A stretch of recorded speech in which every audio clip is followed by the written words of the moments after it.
1984 कर्नाटक के एक छोटे से शहर की है। शहर में कई दिनों से काफी हलचल मची हुई थी। रोज रात में शहर का कोई ना कोई मर्द घर से गायब हो रहा था। ये खबर सुनकर वेंकट नाम का एक रिपोर्टर उस शहर में पहुंचा। शाम के कुछ 6 ही बजे होंगे, पर शहर के लोग जल्दी जल्दी अपनी दुकानें बंद करके घर लौट रहे थे। वेंकट ने देखा कि हर घर के बाहर कन्नड़ा में नालेबा यानी कल आना ऐसा लिखा है। उसने वहां एक पुजारी को रोक के पूछा कि शहर में ये सब क्या हो रहा है। उस पुजारी ने उसे बताया कि शहर में एक लाल साड़ी वाली चुड़ैल घूम रही है।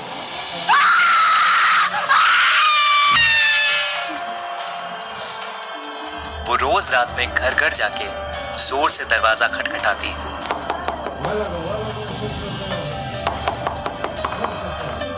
और घर के अंदर जो भी मर्द है उसका नाम पुकारती है।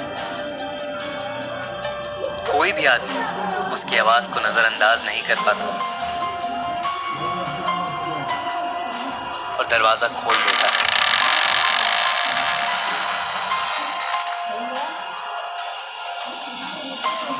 कहते हैं वो चुड़ैल उसे अपने वश में करके कहीं दूर ले जाती है और मार देती है। इसीलिए शहर के लोगों ने उससे बचने के लिए घर के बाहर नालेबा लिखना शुरू किया, जिसे पढ़ के वो आज नहीं बल्कि कल आए और यही सिलसिला जारी रहे। इतना कहकर वो पुजारी जल्दी जल्दी अपने घर के रास्ते चला गया। वेंकट को कल के अखबार के लिए अच्छी कहानी तो मिल गई, पर कुछ ही दूर जाते ही उसका स्कूटर पंक्चर हो गया। अंधेरा हो चुका था और सब लोग अपने घर के अंदर जा चुके थे। अचानक से वेंकट को लगा कि उसके आसपास कोई है, तो वो स्कूटर लिए तेजी से आगे चलने लगा। किसी ने बहुत ही मधुर आवाज में उसका नाम पुकारा, वेंकट, वेंकट ने जैसे ही स्कूटर के शीशे की ओर देखा, स्कूटर वहीं छोड़ के बहुत तेजी से आगे भागा। वो एक छोटे से मकान में जाके छिप गया और दरवाजा अंदर से कस के बंद कर लिया। दरवाजे पर जोर जोर से खटखट होने लगी और उसे अजीबो गरीब आवाजें सुनाई देने लगी। पूरी तरह डरा हुआ था। कुछ देर बाद जब सारी आवाजें शांत हुई तो उसने बहुत हिम्मत करके दरवाजा खोला।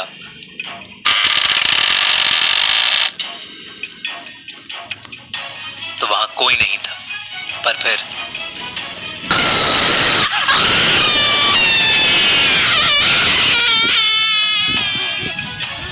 सुबह हुई तो वेंकट उसी घर में बेहोशी की हालत में पड़ा मिला। वो दिन था और आज का दिन है। वेंकट को कभी समझ नहीं आया कि उस रात उसके साथ क्या हुआ।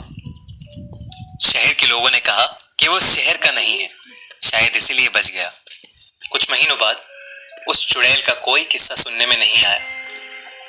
आज भी उस शहर के लोगों ने अपने घर के बाहर नालेबा यानी कल आना ऐसा लिखा है। फिल्म स्त्री इसी सच्ची कहानी पर आधारित है। सब्सक्राइब करिए और सुनिए हर मंडे एक ऐसी ही सच्ची हॉरर स्टोरी। और अगर आपके पास भी कोई ऐसी ही कहानी या अनुभव है तो कमेंट्स में